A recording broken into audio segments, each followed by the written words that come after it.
We are Sweet Magnolia Farms. The name comes from my horse Maggie. I got her when I was 11. So she's the whole reason we got property. We started out with 40 acres and that's a lot of land for one horse. So we prayed about it. Nick did some research. He was like, how can we do this? Because we were also at the same time trying to have better food for our family. With the way we do things regenerative agriculture style, you kind of gauge how many cows you can have on a piece of property by the cow days per acre. And right now, we're not where we will be in 5 years, but right now we may be at 1 cow per acre, which would be 300 to 350 cow days per acre. And the goal would be in the 400s to almost 500 cow days per acre. And what that means is you can have 500 cows on 1 acre for 1 day, or you could have 1 cow on 1 acre for 500 days.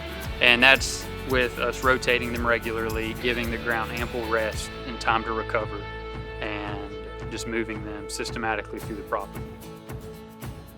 I would say the conventional way is to have a hog house with thousands and thousands of hogs in it, and they have a concrete floor.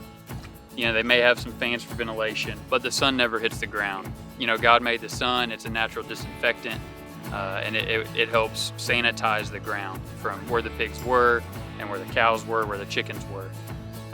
And the biggest difference is when you have animals packed in an area and they can't move, they can't leave, that's when you get diseases, and that's why they use antibiotics. When you raise them regeneratively and you rotate them and you move them, they have sunlight, they have fresh air, they have fresh grass, they just don't need the antibiotics.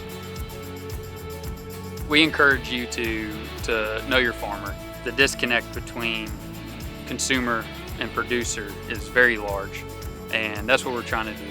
And whether you want to come out here and check this out and see how everything's done and buy from us, or if you want to choose another farm, we just encourage you to go find your farm.